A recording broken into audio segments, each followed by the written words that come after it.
Hi ಎಲ್ಲರಿಗೂ welcome back to ಗೃಹಿಣಿ TV friends, ಇವತ್ತಿನ ವಿಡಿಯೋದಲ್ಲಿ ಈ ರೀತಿ ಕುಚ್ಚು ಹಾಕೋದು ಹೇಗೆ ಅಂತ ತಿಳಿಸ್ಕೊಡ್ತೀನಿ. ಕುಚ್ಚು ಹಾಕೋಕೆ ಬರ್ದಿರೋರು ಸಹ ಸುಲಭವಾಗಿ ಈ ಡಿಸೈನ್ ಹಾಕಬಹುದು. ಫ್ರೆಂಡ್ಸ್, ಈ ವಿಡಿಯೋ ನಿಮ್ಗೆ ಇಷ್ಟ ಆದ್ರೆ ಒಂದು ಲೈಕ್ ಮಾಡಿ. ಹಾಗೆ ನಮ್ಮ ಚಾನೆಲ್ ನ ನೀವು ಫಸ್ಟ್ ಟೈಮ್ ನೋಡ್ತಿದ್ದೀರಾ ಅಂದ್ರೆ ರೆಡ್ ಕಲರ್ ಅಲ್ಲಿ ಕಾಣುವ ಸಬ್ಸ್ಕ್ರೈಬ್ ಬಟನ್ ಕ್ಲಿಕ್ ಮಾಡಿ. ಹಾಗೆ ಪಕ್ಕದಲ್ಲಿ ಕಾಣುವ ಬೆಲ್ ಐಕಾನ್ ನ ಆಲ್ ಆಪ್ಷನ್ ಸೆಲೆಕ್ಟ್ ಮಾಡಿ. ನಾನು ಹಾಕೋ ಎಲ್ಲಾ ವಿಡಿಯೋಗಳ ನೋಟಿಫಿಕೇಶನ್ ಫಸ್ಟ್ ನಿಮಗೆ ಬರುತ್ತೆ. ಫ್ರೆಂಡ್ಸ್, ಈ ಡಿಸೈನ್ ಹಾಕೋಕೆ ನಾನು 3 ಕಲರ್ ಥ್ರೆಡ್ ಯೂಸ್ ಮಾಡ್ತಾ ಇದ್ದೀನಿ. ನೀವು ಬೇಕಿದ್ರೆ ಸಿಂಗಲ್ ಕಲರ್ ಅಲ್ಲಿ ಡಿಸೈನ್ ಹಾಕೋಬಹುದು.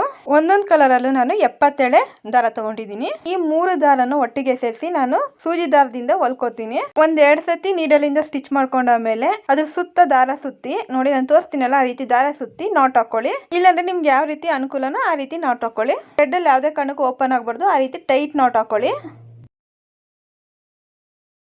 ನಾಟ್ ಹಾಕೊಂಡಾದ್ಮೇಲೆ ಇದನ್ನ ಒಂದ್ ಕಡೆ ಫಿಕ್ಸ್ ಮಾಡ್ಕೋತಾ ಇದೀನಿ. ನೋಡಿ, ಇಲ್ಲಿ ಎಕ್ಸಾಮ್ ಪ್ಯಾಡ್ ಯೂಸ್ ಮಾಡಿದೀನಿ. ಇದು ಗ್ರಿಪ್ಗೋಸ್ಕರ ನಾನು ಎಕ್ಸಾಮ್ ಪ್ಯಾಡ್ ಯೂಸ್ ಮಾಡ್ತಾ ಇದೀನಿ. ಈಗ ಇದನ್ನ ನಾನು ಎಣ್ಕೋತೀನಿ. ಜಡೆ ಎಣಿತೀವಲ್ಲ ಅದೇ ರೀತಿ ಇದನ್ನ ಪೂರ್ತಿಯಾಗಿ ಎಣ್ಕೋಬೇಕು. ಎಣಿಬೇಕಾದ್ರೆ ಎಷ್ಟು ಸಾಧ್ಯನೋ ಅಷ್ಟು ಟೈಟ್ ಆಗಿ ಎಣ್ಕೊಳ್ಳಿ, ಲೂಸ್ ಆಗಿ ಎಣಿಬೇಡಿ.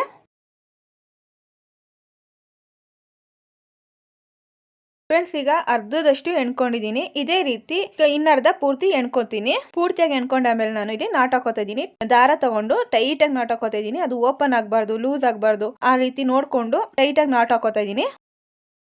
ನಾಟ್ ಹಾಕೊಂಡಾದ್ಮೇಲೆ ಎಕ್ಸ್ಟ್ರಾ ಇರೋ ಥ್ರೆಡ್ ನ ಕಟ್ ಮಾಡ್ಕೋತಾ ಇದೀನಿ. ಕಟ್ ಮಾಡಿದ ಜಾಗಕ್ಕೆ ನೋಡಿ ಫ್ಯಾಬ್ರಿಕ್ ಗ್ಲೋ ಯೂಸ್ ಮಾಡಿ ನಾನು ಸ್ಟಿಕ್ ಮಾಡ್ಕೋತಾ ಇದೀನಿ, ಆ ದಾರಗಳೆಲ್ಲ ಜರಗ್ದಂಗಿರ್ಲಿ ಅಂತ. ಈ ರೀತಿ ಎಲ್ಲ ಎಣ್ಕೊಂಡು ಟ್ರಿಮ್ ಮಾಡ್ಕೊಂಡಾದ್ಮೇಲೆ 2.5 ಇಂಚಸ್ಗೆ ನೋಡಿ ಯಾವ್ದಾರ ಸೈಡ್ ಇಂದ 2.5 ಇಂಚಸ್ ಮೇಲ್ಭಾಗಕ್ಕೆ ನಾನೊಂದು ಟೈಟ್ ನಾಟ್ ಹಾಕೋತೀನಿ.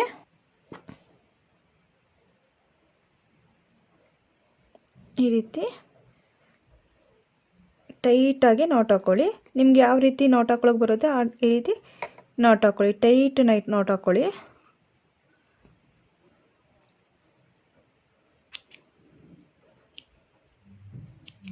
ನೋಡಿ, ಸ್ವಲ್ಪ ಬಿಟ್ಟು ಅಂದರೆ ಸ್ವಲ್ಪ ದಾರ ಬಿಟ್ಟು ದಾರದಿಂದ ಮೇಲ್ಭಾಗಕ್ಕೆ ಈ ರೀತಿ ಟ್ರಿಮ್ ಮಾಡ್ಕೊಳ್ಳಿ.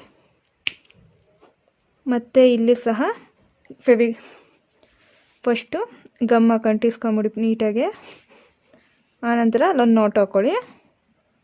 ನೋಡಿ, ಇದ್ರ ಮೇಲೆ ಎಷ್ಟು ಓಪನ್ ಆಗ್ದಂಗೆ ಟೈಟಾಗಿ ನಾಟ್ ಹಾಕೋಬೇಕು. ಇದೇ ಥರ ಪೀಸ್ಗಳನ್ನ ಪೂರ್ತಿಯಾಗಿ ಕಟ್ ಮಾಡ್ಕೋಬೇಕು. ಫ್ರೆಂಡ್ಸ್, ನಾನು ಎಲ್ಲ ಪೀಸ್ಗಳನ್ನು ಈಗ ಕಟ್ ಮಾಡ್ಕೊಂಡು 2 ಎಡ್ಜಸ್ಗಳಿಗೆ ಗಮ್ ಹಾಕಿ ಅಂಟಿಸಿದ್ದೀನಿ. ಇದೊಂದು ಸ್ವಲ್ಪ ಡ್ರೈ ಆಗೋಗಿ ಬಿಟ್ಟಿದೆ. ಈಗ ಡ್ರೈ ಆಗಿದೆ. ಅದ್ರಲ್ಲಿ ಒಂದು ಪೀಸ್ ತಗೊಂಡು ಸೆಂಟರ್ ಕರೆಕ್ಟಾಗಿ ಫೋಲ್ಡ್ ಮಾಡ್ಕೋಬೇಕು. ಈ ರೀತಿ ಫೋಲ್ಡ್ ಮಾಡಿ ಎಡ್ಜಸ್ ಕಟ್ ಮಾಡಿದ್ವಲ್ಲ ಆ ಸೈಡು ಒಂದೇ ಸಮ ಬರೋ ತರ ಇಟ್ಕೊಳ್ಳಿ. ನಂತರ ಸೂಜಿ ದಾರದಿಂದ ಸ್ಟಿಚ್ ಮಾಡ್ಕೋಬೇಕು. ಸ್ಟಿಚ್ ಮಾಡ್ಕೊಂಡು ಆಮೇಲೆ ಒಂದ್ 2 ರೌಂಡ್ ಸ್ಟಿಚ್ ಆದ್ಮೇಲೆ ಟೈಟ್ ಆಗಿ ಸುತ್ತಿ ನಾಟ್ ಹಾಕೋಬೇಕು. ನಾಟ್ ಹಾಕಿದ ಥ್ರೆಡ್ ನ ಕಟ್ ಮಾಡಿ ಆ ಜಾಗದಲ್ಲಿ ಥ್ರೆಡ್ ಇದೆಯಲ್ಲ ಆ ಜಾಗದಲ್ಲಿ ಒಂಚೂರು ಗ್ಲೋ ಹಾಕಿ ಅಂಟಿಸ್ಕೊಳ್ಳಿ. ಇದೇ ರೀತಿ ಮಿಕ್ಕ ಪೀಸ್ಗಳನ್ನ ನಾನು ರೆಡಿ ಮಾಡ್ಕೋತೀನಿ. ಕ್ಯಾಪ್ ಮತ್ತೆ ಈ ರೀತಿ ತಿಲ್ಕಾ ಶೇಪಲ್ಲಿ ಇರೋ ಬೀಡ್ಸ್ ಆದ್ರೂ ತಗೊಳ್ಳಿ, ಇಲ್ಲ ಈ ಥರ ಬೀಡ್ಸ್ ರೌಂಡ್ ಶೇಪಲ್ಲಿ ಬರುತ್ತೆ, ಇದೇ ಥರನೇ ರೌಂಡ್ ಆಗಿ ಬರುತ್ತೆ ಅಂಥ ದಾರ ತಗೊಳ್ಳಿ. ಮತ್ತು ಸ್ಮಾಲ್ ಬೀಡ್ಸ್ ತೊಗೊಂಡಿದ್ದೀನಿ. ಸೂಜಿ ದಾರಕ್ಕೆ ಡಬಲ್ ಎಳೆಯಲ್ಲಿ ದಾರ ಪೋಣಿಸ್ಕೊಂಡಿದ್ದೀನಿ.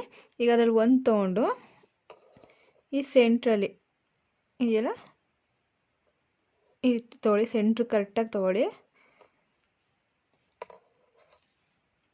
ಈ ದಾರ ಕೆಳಗಡೆ ತರಬೇಕು. ಹಿಂಭಾಗದಲ್ಲಿ ಬರ್ತದಲ್ಲ ಆ ದಾರದೊಳಗಿಂದ ನಾಟ್ ಆಗೋ ಥರ ಹಾಕೊಳ್ಳಿ. ಈ ರೀತಿ ಆಮೇಲೆ ಒಂದು ಬೀಡ್ಸು ನೋಡಿ, ತಿಲ್ಕಾ ಬೀಡ್ಸು ಮತ್ತು ಒಂದು ಸ್ಮಾಲ್ ಬೀಡ್ಸ್ನ ಯಾವ ಸೈಜ್ ಬೇಕೋ ಅದು ನಿಮ್ಮ ಆಪ್ಷನಲ್ಗೆ ಸೇರುತ್ತೆ. ನಂತರ ನೋಡಿಲಿ ಇದರೊಳಗಿಂದ ಮೇಲ್ಭಾಗ ಬನ್ನಿ.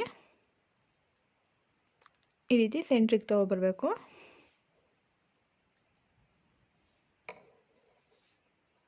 ಈಗ ಈ ಕ್ಯಾಪ್ ನಂತರ ಸ್ಮಾಲ್ ಸೈಜ್ ಕ್ಯಾಪ್ ಇತ್ತು ಅದನ್ನೇ ಹಾಕ್ತಿದ್ದೀನಿ. ಸ್ವಲ್ಪ ಇದು ಉದ್ದ ಇರೋಂಥ ಕ್ಯಾಪ್ನ ತಗೊಳ್ಳಿ.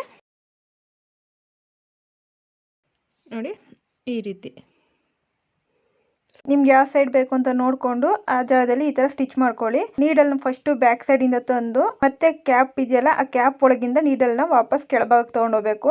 ಸ್ಟಿಚ್ ಹಾಕಿದೀವಲ್ಲ ಆ ಜಾಗಕ್ಕೆ ತಗೊಂಡೋಗಿ ಅಲ್ಲಿ ಒಂದು ಟೈಟ್ ನಾಟ್ ಹಾಕೋಬೇಕು. ನಾಟ್ ನ ಬ್ಯಾಕ್ ಸೈಡ್ ಅಲ್ಲಿ ಹಾಕೋಬೇಕು. ಅಂದ್ರೆ ಫ್ಯಾಬ್ರಿಕ್ ನ ಬ್ಯಾಕ್ ಸೈಡ್ ಅಲ್ಲಿ ಹಾಕೊಂಡು ಟೈಟ್ ನಾಟ್ ಹಾಕೊಳ್ಳಿ. ಹಾಕೊಂಡ್ ನಂತರ ಅದನ್ನ ಕಟ್ ಮಾಡಿ ಗಮ್ ಹಾಕಿ ಸ್ಟಿಕ್ ಮಾಡಿ. ಮತ್ತೆ ಇದೇ ರೀತಿ ಇನ್ನೊಂದು ಪೀಸ್ ನ ರೆಡಿ ಮಾಡ್ಕೊಂಡಿದೀನಿ. ಫಸ್ಟ್ ಹಾಕಿದ್ವಲ್ಲ ಅದರಿಂದ ಪಕ್ಕಕ್ಕೆ 1 ಇಂಚಸ್ ಮಾರ್ಕ್ ಮಾಡ್ಕೊಳ್ಳಿ. ಯಾಕಂದ್ರೆ ಒಂದೊಂದು ಕುಚ್ಚು ಹಾಕ್ಬೇಕಾದ್ರೂ 1 ಇಂಚಸ್ ಗ್ಯಾಪ್ ಇರೋ ತರ ನೋಡ್ಕೊಂಡು ಮಾರ್ಕ್ ಮಾಡ್ಕೊಳ್ಳಿ. ಆ ಒಂದಿಷ್ಟು ಜಾಗಕ್ಕೆ ರೆಡಿ ಮಾಡ್ಕೊಂಡಿರುವಂತ ಪೀಸ್ ನ ನಾನಲ್ಲಿ ಮತ್ತೆ ಫಿಕ್ಸ್ ಮಾಡ್ಕೊತಾ ಇದ್ದೀನಿ. ಅದೇ ರೀತಿ ಸ್ಟಿಚ್ ಮಾಡ್ಕೊತಾ ಇದ್ದೀನಿ. ಇದೇ ರೀತಿ ಉಳಿದ ಎಲ್ಲಾ ಪೀಸ್ ಗಳನ್ನು ಸೇರಿಸಿ ಸ್ಟಿಚ್ ಮಾಡ್ಕೊತೀನಿ. ಫ್ರೆಂಡ್ಸ್ ನಾನು ಎಲ್ಲಾ ಪೀಸ್ ಗಳನ್ನು ಸ್ಟಿಚ್ ಮಾಡ್ಕೊಂಡಿದ್ದೀನಿ. ನೋಡಿ ಎಷ್ಟು ಚೆನ್ನಾಗಿ ಕಾಣ್ತಿದೆ ಅಂತ. ಫ್ರೆಂಡ್ಸ್ ಇದನ್ನ ಎಣಿಯೋಕೆ ಒಂದು ಹಾಫ್ ಅನ್ ಅವರ್ ಮತ್ತೆ ಫಿಕ್ಸ್ ಮಾಡಕ್ ಒಂದು half an hour, within 1 hour ಅಲ್ಲಿ ನೀವು ಸ್ಯಾರಿಗೆ ಹಾಕ್ಬಹುದು. ಈ ಡಿಸೈನ್ ಫ್ಯಾನ್ಸಿ ಸ್ಯಾರಿಗಳಿಗೆ ತುಂಬಾ ಚೆನ್ನಾಗಿ ಕಾಣುತ್ತೆ. ಫ್ರೆಂಡ್ಸ್ ಈ ಡಿಸೈನ್ ನಿಮ್ಗೂ ಇಷ್ಟ ಆಗಿದ್ರೆ ಒಂದು ಲೈಕ್ ಮಾಡಿ. ಹಾಗೆ ನಮ್ಮ ಚಾನೆಲ್ ನ ನೀವು ಇನ್ನೂ ಸಬ್ಸ್ಕ್ರೈಬ್ ಆಗಿಲ್ಲ ಅಂದ್ರೆ ಸಬ್ಸ್ಕ್ರೈಬ್ ಮಾಡ್ಕೊಳ್ಳಿ. ನಿಮ್ಮ ಅನಿಸಿಕೆ ಮತ್ತು ಅಭಿಪ್ರಾಯಗಳನ್ನ ಕಮೆಂಟ್ ಮೂಲಕ ತಿಳಿಸಿ. ನಿಮ್ಮ ಫ್ರೆಂಡ್ಸ್ ಗಳಿಗೂ ಈ ವಿಡಿಯೋನ ಶೇರ್ ಮಾಡಿ. ಮತ್ತೊಂದು ವಿಡಿಯೋದಲ್ಲಿ ಮತ್ತೆ ಸಿಗ್ತೀನಿ. ಅಲ್ಲಿವರೆಗೂ ಥ್ಯಾಂಕ್ ಯು ಅಂಡ್ ಬಾಯ್.